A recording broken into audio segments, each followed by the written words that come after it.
Wabarakatuh. InsyaAllah sama-sama kita buka majlis ilmu dengan bacaan ul kitab Al-Fatihah. A'udzu billahi minasyaitonir rajim. Bismillahirrahmanirrahim. Alhamdulillahi rabbil alamin. Arrahmanir rahim. Maliki yaumiddin. Iyyaka na'budu wa iyyaka nasta'in. Ihdinas siratal mustaqim. صراط الذين أنعمت عليهم غير المغضوب عليهم ولا الضالين آمين.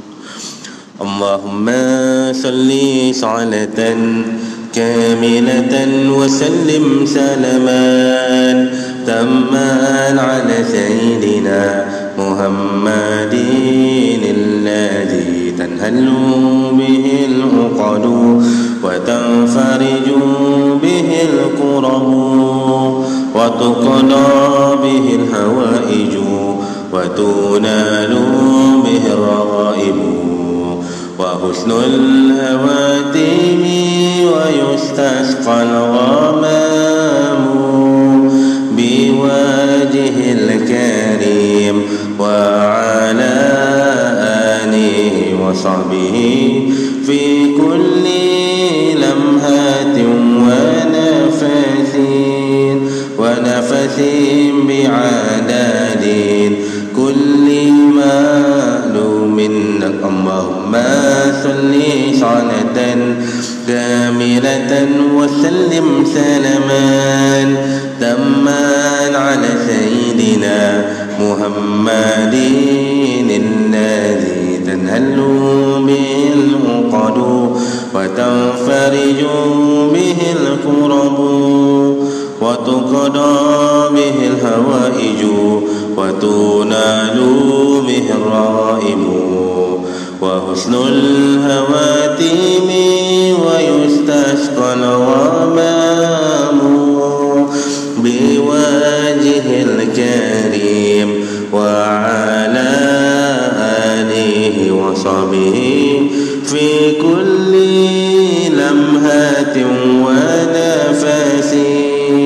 ونفس بعدد كل معلوم. اللهم صل صلاة كاملة وسلم سلاما تاما على سيدنا محمد الذي تنهل به العقد وتنفرج به الكرب وتقضى به الهوائج وتنال به الرغائب وحسن الهواتم ويستسقى الغمام بوجه الكريم وعلى آله وصحبه في كل لمحة ونفس بعدد كل معلوم. اللهم صل وسلم وبارك عليه. Alhamdulillah, pertama-tama yang dihormati Tuan Imam, Tuan Bilal, Pengurusi Peserta Jawatankuasa Masjid Al-Hikmah Batu Lima Jalan Mekri, Tuan-tuan Haji, Puan-puan Hajah, para alim ulama, asyatizah, hadirin hadirat yang dirahmati Allah sekalian.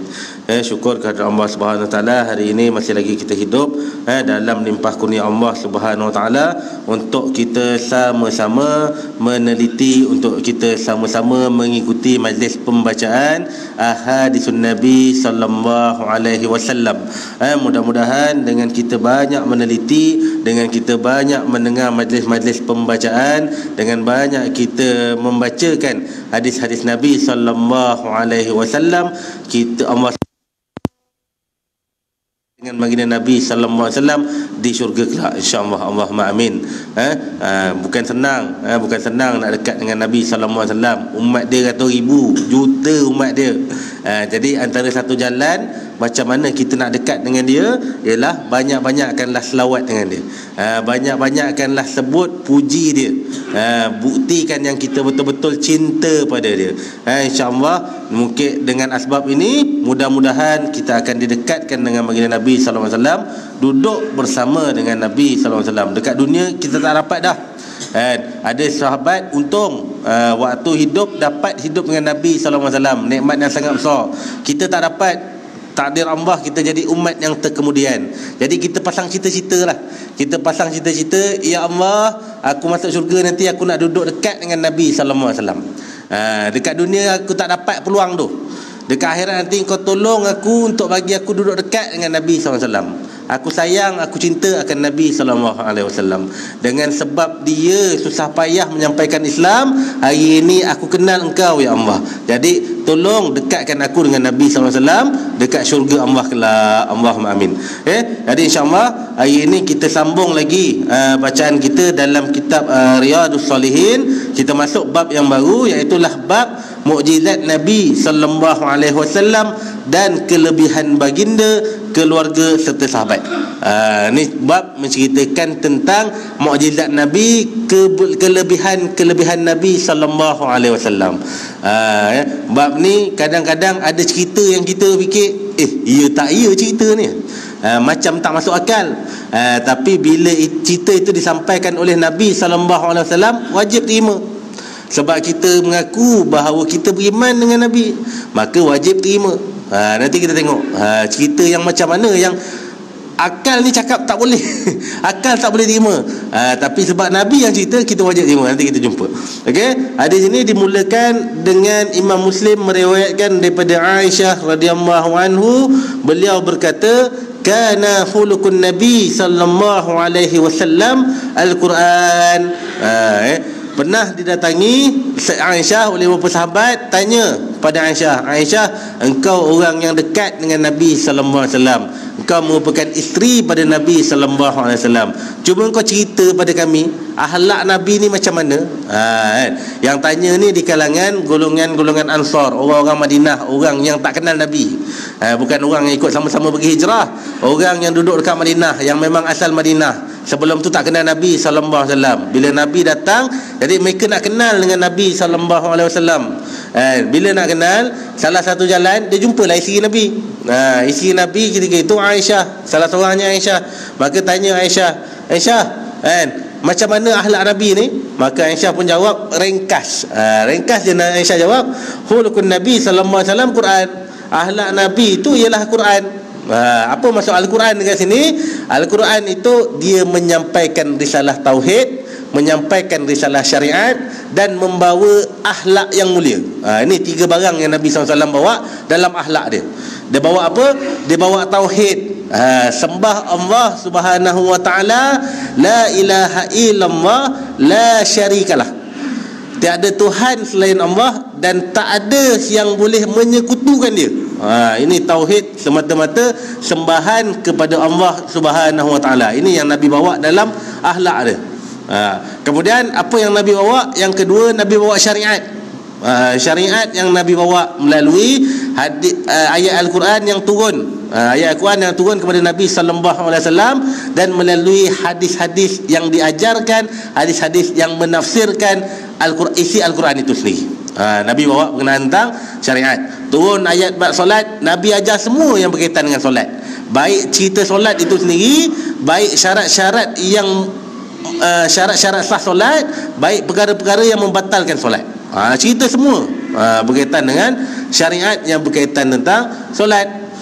Seterusnya yang ketiga, apa Nabi bawa dalam akhlak Nabi? Nabi bawa makarimul akhlak. Nabi bawa akhlak yang mulia, contoh tauladan. Laqad kana lakum fi Rasulillahi uswatun hasanah. Sungguh terdapat pada diri Rasulullah sallallahu alaihi wasallam itu suri tauladan yang baik. Jadi tauladan yang paling baik yang kita patut contohi, yang kita patut ikuti, tak lain tak bukan ialah Nabi sallallahu alaihi wasallam. Jadi kalau tertanya-tanya siapa tauladan kita, Nabi lah. Duk fikir kalau kita kagum dengan seseorang, kita nak tiru-tiru cara dia, Kita nak tiru cara cakap Nabi sallallahu alaihi wasallam. Salah satu uslub cakap Nabi SAW, dia cakap jelas. Kalau orang tak faham, dia akan ulang.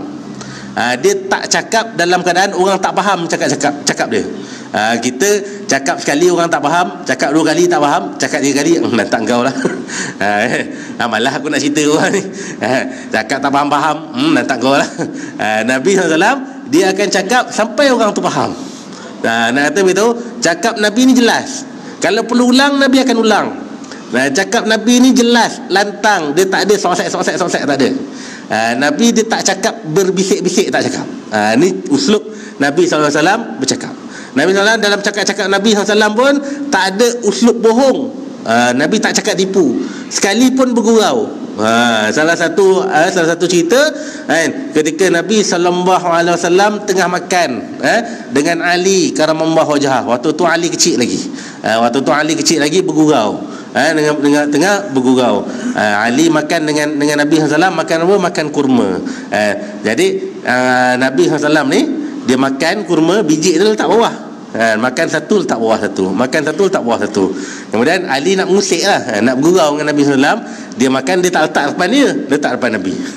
Dia makan 2, letak depan Nabi. Dia makan 3, letak depan Nabi. Dah banyak sikit, lepas tu dia ngusik lah. Wah, banyak makan lagi, lapar nampak. Lepas tu Nabi SAW pun balas balik, engkau lagi lapar. Aku makan nampak biji, engkau makan dengan biji-biji tak nampak. Dia musik apa? Ali karamallahu wajhah pada ketika itu. Bergurau tapi tak menggunakan uslub bohong, tak menipu.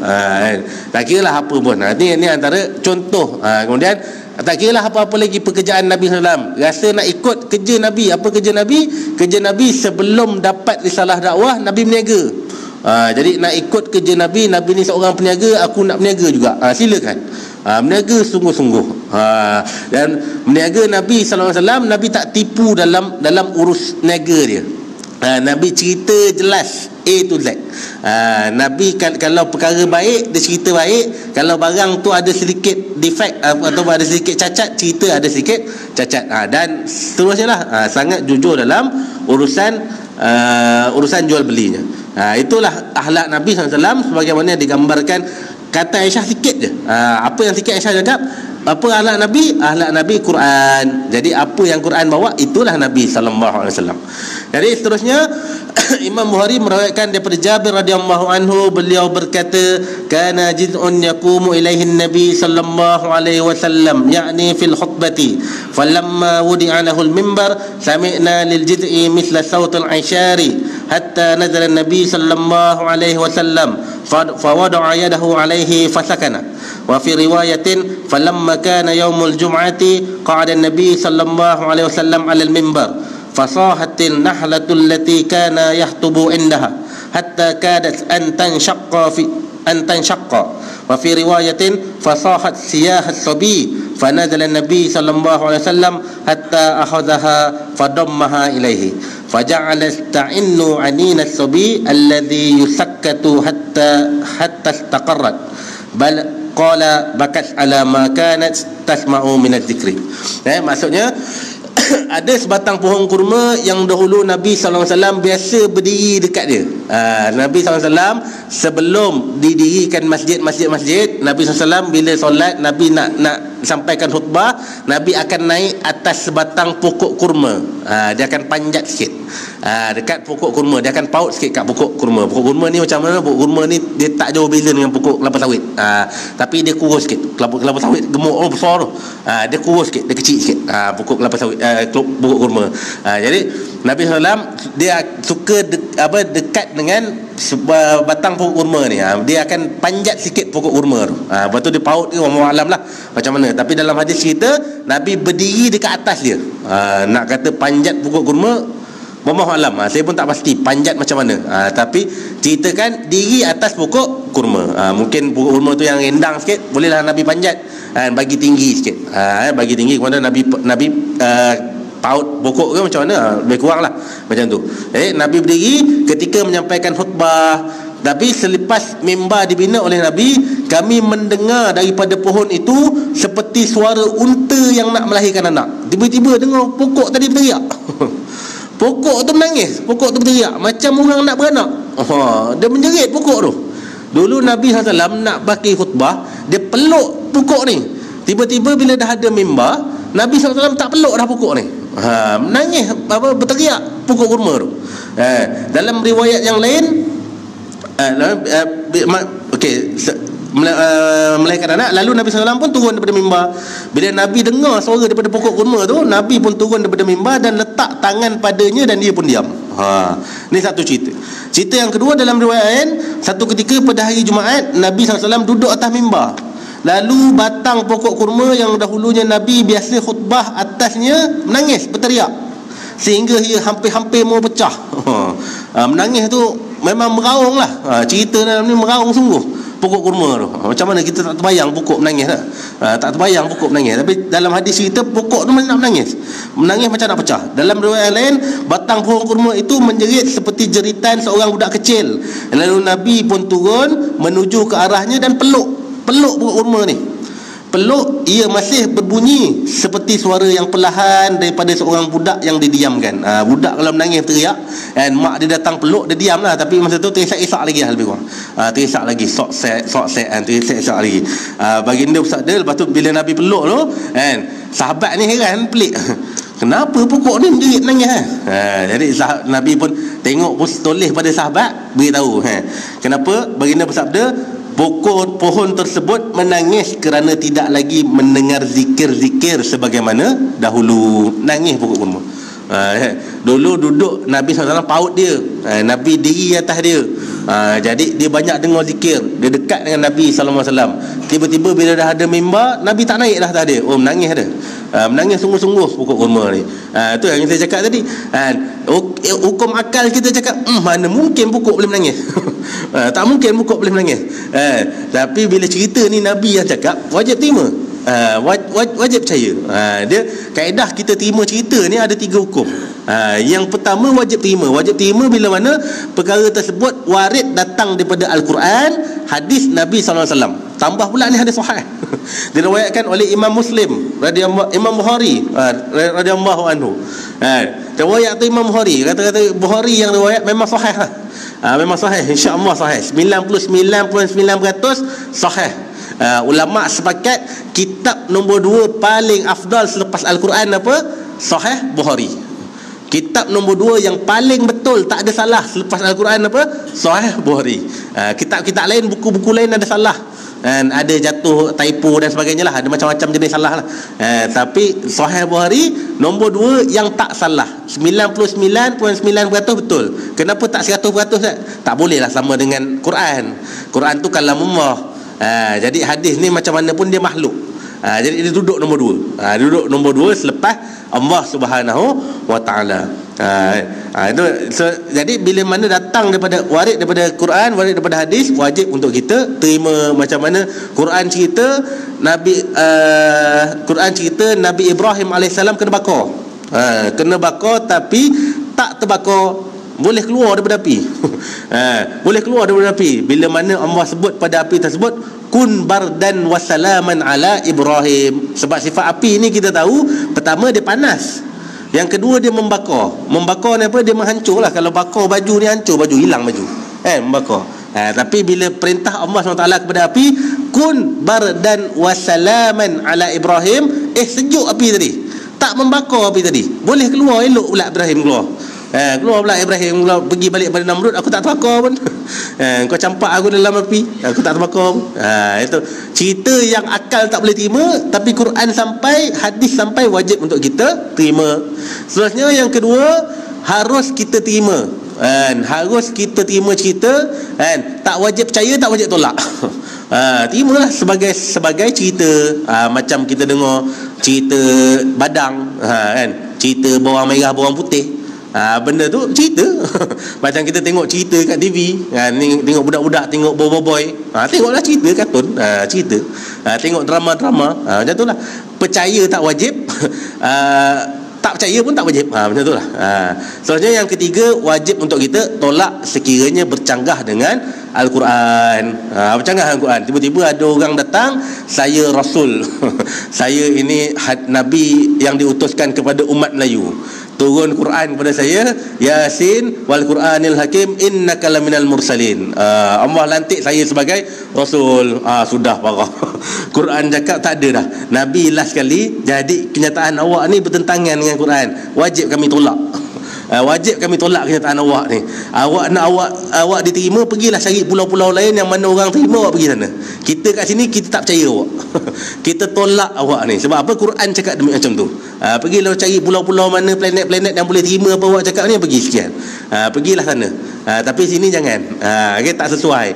Tak kena dengan penerimaan masyarakat kita di sini. Seterusnya yang kedua, satu hadis yang sangat panjang yang menceritakan keadaan umat di padang mahsyar nanti. Padang mahsyar. Saya nak baca hadis ni panjang ni. Saya dua muka setengah. Ada masa lebih kurang 10 minit. Boleh aku baca. Nah, lepas tu kita cerita masuk dan segala laju. Sebab bila baca hadis ni kan, dapat dengar hadis itu secara langsung, dia lain look dia tu.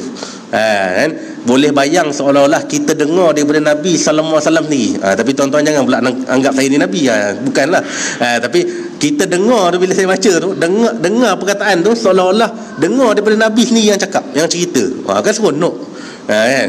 Macam kita kalau rindu kat mak kita sebagai contoh, kita duk membayangkan waktu mak kita duk pesan pada kita dulu. Kita duk membayangkan, seronok dengar. Macam kita cinta pada Nabi, macam tu lah. Kita membayang sungguh-sungguh bahawa Nabi yang tengah bercakap dengan kita ni. Itulah. Okay, kita baca. Okay. Seterusnya hadis yang kedua ni diriwayatkan oleh Imam Bukhari dan Imam Muslim daripada Abu Hurairah radhiyallahu anhu. Kunna ma'a Rasulullah sallallahu alaihi wasallam fi da'watin farufi'a ilaihi az-zira' wa kanat tu'jibuhu fanahasa minha nahsatan wa qala ana sayyidun nas yawm al-qiyamati hal tadaruna mimma dhaka yajma'u Allahu al-awwalina wal-akhirina fi sa'idin wahid fayubsiruhum nadhir wa yusmi'uhum da'i wa tadnu minhum asy-syamsu فيبلغ الناس من الغم والكرب ما لا يطيقون ولا يحتملون فيقول الناس ألا ترون إلى ما أنتم فيه إلى ما بلغكم ألا تنظرون من يشفع لكم إلى ربكم فيقول بعض الناس لبعض أبوكم آدم فيأتونه فيقولون يا آدم أنت أبو البشر خلقك الله بيده ونفخ فيك من روحه وأمر ملائكة فسجدوا لك وأسكنك الجنة ألا تشفع لنا إلى ربك ألا ترى إلى ما نحن فيه وما بلغنا فقال إن ربي غضب غضبا لم يغضب قبله مثله ولا يغضب بعده مثله وإنه نهائي عن شجرة فعصيت نفسي نفسي نفسي اذهبوا إلى غيري اذهبوا إلى النوح فيأتون نوحا فيقولون يا نوح أنت أول الرسل إلى أهل الأرض وقد سماك الله عبدا شكورا ألا ترى إلى ما نحن فيه ألا ترى إلى ما بلغنا ألا تشفع لنا إلى ربك فيقول إن ربي غضب يوما غضبا لم يغضب قبله مثله ولن يغضب بعده مثله وإنه قد كانت لي دعوة دعوت بها على قومي نفسي نفسي نفسي اذهبوا إلى غيري اذهبوا إلى إبراهيم فيأتون إبراهيم فيقولون يا إبراهيم أنت نبي الله وخليله من أهل الأرض اشفع لنا إلى ربك أما ترى إلى ما نحن فيه فيقول لهم إن ربي قد غضب اليوم غضبا لم يغضب قبله مثله ولن يغضب بعده مثله وإني كنت كذبت 3 كذبات نفسي نفسي نفسي اذهبوا إلى غيري اذهبوا إلى موسى فيأتون موسى فيقولون يا موسى أنت رسول الله فضلك الله برسالته وبكلامه على الناس اشفع لنا إلى ربك ألا ترى إلى ما نحن فيه فيقول إن ربي قد غضب اليوم غضبا لم يغضب قبله مثله ولن يغضب بعده مثله وإني قد قتلت نفسا لم أؤمر بقتلها نفسي نفسي نفسي اذهبوا إلى غيري idhabu ila Isa fayatuna Isa fayaquluna ya Isa anta rasulullah wa kalimatuhu alqaha ila Maryam wa ruhun minhu wa kallamtan nasa fil mahdi ishfa' lana ila rabbik ala tara ila ma nahnu fihi fayaqulu Isa inna rabbi qad ghadiba al-yawma ghadaban lam yaghdab qablahu mislah wa lan yaghdab ba'dahu mislah wa lam yuzkar dhanban nafsi nafsi nafsi idhabu ila ghairi idhabu ila Muhammad fayatuna Muhammad sallallahu alaihi wasallam wa fi riwayatin fayatuni fayaquluna ya Muhammad anta rasulullah wa khatamul anbiya'i wa qad ghafara Allahu laka ma taqaddama min dhanbika wa ma ta'akhkhar ishfa' lana ila rabbik ala tara ila ma nahnu fihi fa'antaliku fa'ati tahta al-arshi fa'aqa'u sajidan li rabbi thumma yaftahu Allahu alayya min mahamidihi wa husni as-sana'i alayhi shay'an lam yaftahu ala ahadin qabli thumma yuqalu ya Muhammad irfa' ra'saka sal tu'tah washfa' tushaffa' farfa'u ra'si fa'aqulu ummati ya rab ummati ya rab ummati ya rab fayuqalu ya Muhammad adkhil min ummatika man la hisaba alaihim min al-babil ayman min abwabil jannah wa hum syuraka'un nasi fima siwa dhalika min al-abwab thumma qala والذي نفسي بيده إنما بين المصرعين من مصارع الجنة كما بين مكة وحجر أو كما بين مكة وبصرى. Sadaq Rasulullah sallallahu alaihi wasallam. Okey, apa maksud hadis ni? Hadis ni maksud kami pernah bersama Nabi sallallahu alaihi wasallam dalam satu undangan, lalu dibawakan daging kambing kepadanya dan ia memang menarik perhatian Nabi sallallahu alaihi wasallam. Dihidangkan satu makanan yang sedap lah. Kita pun orang hidang makan, dapat pula makan tu memang sedap. Kambing pula, Allah kambing sedap seronok ni. Kambing datang ni, lantas baginda pun makan, baginda pun gigit. Nah, kemudian dia pun bersabda sambil makan tu dia bercerita. Dia berceritalah sambil makan. Kalian tahu, macam itulah, saya ialah penghulu sekalian manusia pada hari kiamat kelak. Sambil makan dah ni. Nak bercerita, saya menyembang sambil makan. Tahukah kalian bahawa Allah mengumpulkan semua manusia yang terdahulu dan akan datang di sebuah tempat yang luas, yang ni mahsyar. Nak beritahu kita semua ni akan dihimpunkan di padang mahsyar yang dulu Adam diciptakan berapa tahun? Ribuan tahun dahulu, sehinggalah sekarang ni, bahkan yang akan datang yang kita tak tahu berapa tahun lagi usia dunia ni, semua akan dihimpunkan dekat atas, di atas padang yang luas namanya mahsyar. Pada hari itu Allah melihat dan mendengar semua yang mereka lakukan dan semua yang mereka katakan.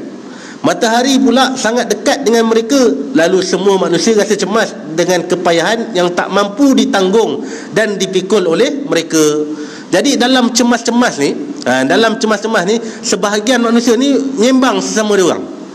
Nyembang sama dia orang. Wah, dia ni panjang lagi, berhenti sekejap lah azan dulu. Dia ni panjang lagi. Okey, berhenti sekejap untuk azan. Dah masuk. Lepas tu kita habiskan hadis ni.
اللهم رب هذه الدعوة التامة والصلاة القائمة آت سيدنا محمدا الوسيلة والفضيلة وابعثه مقام محمودا الذي وعدته إنك لا تخلف الميعاد يا أرحم الراحمين.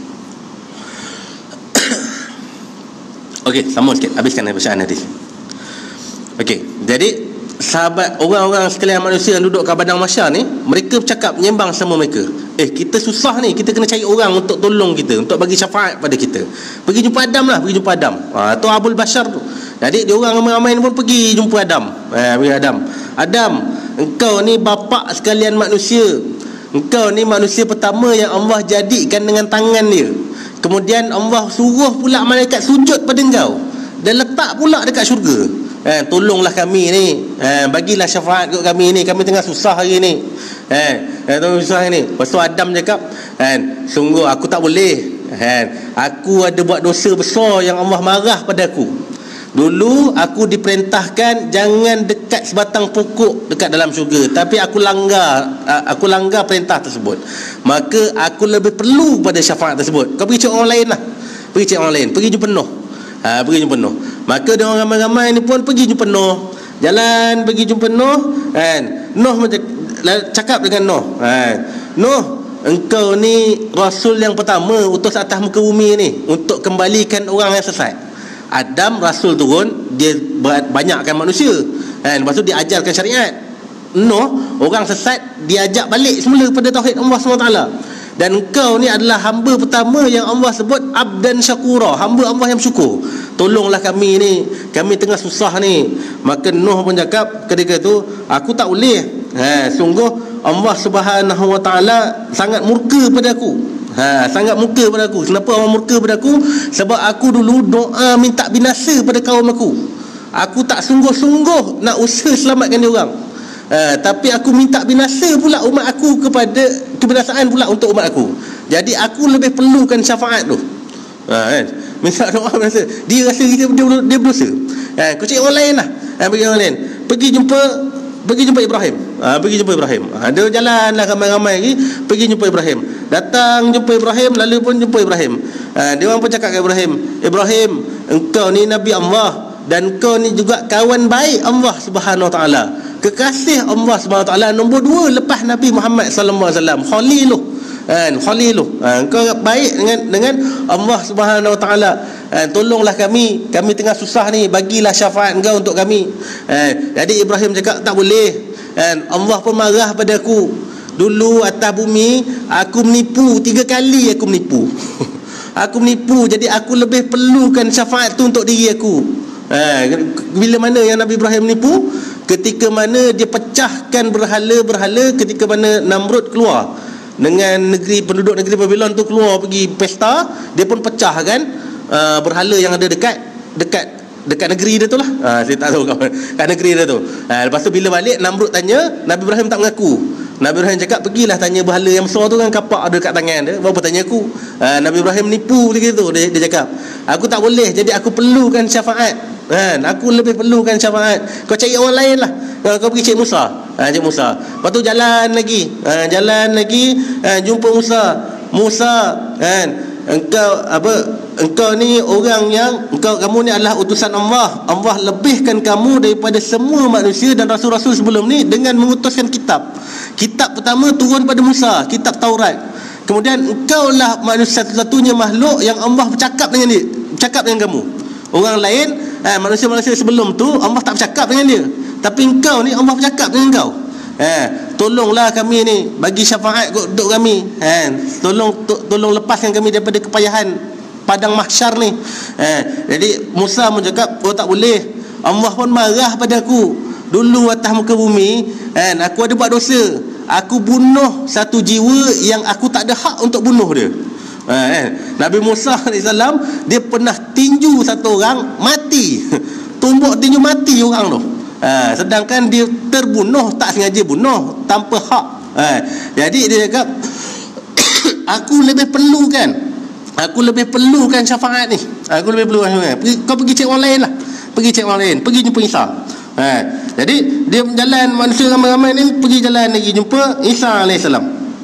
Jumpa Isa, kau tolonglah kami ni. Kamu ni adalah utusan Allah, utusan Allah yang dicampakkan kalimahnya melalui diri Maryam, roh daripadanya, dan kamu juga manusia yang berbicara dalam buaian, yang Allah SWT bagi kelebihan, bagi mukjizat, boleh bercakap masa bayi, masa buaian lagi boleh bercakap. Kemudian tolonglah kami ni, selesaikanlah kami daripada kesukaran padang mahsyar ni. Jadi Isa cakap, tak boleh. Saya pun pernah buat dosa juga dulu. Lalu dia pun sebut apa dosa yang pernah dia lakukan. Tak cerita pula dalam ni apa dosa yang Nabi Isa pernah buat dulu. Tapi dia cakap tak boleh, saya pun ada dosa kan. Jadi saya lebih perlukan syafaat ni. Kau pergi cari orang lain lah. Jalan, pergi jumpa Muhammad. Maka jalan ramai-ramai, jumpa Muhammad sallallahu alaihi wasallam.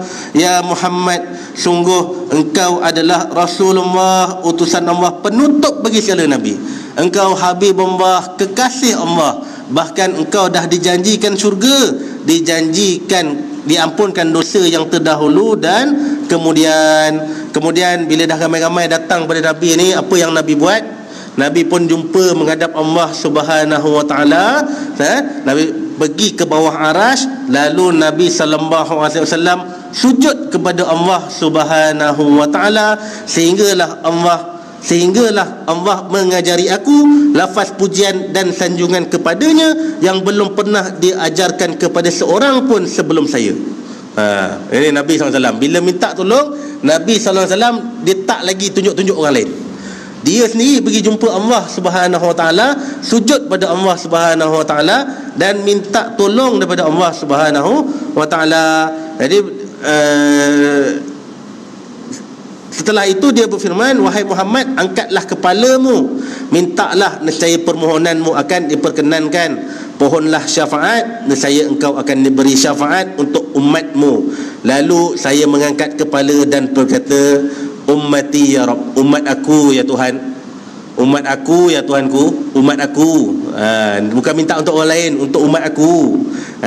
Lalu Allah pun berfirman, wahai Muhammad, masukkanlah mereka ke dalam syurga segolongan umatmu dari kalangan mereka yang tidak dihisap melalui pintu di sebelah kanan, daripada pintu sebelah kanan, pintu-pintu syurga.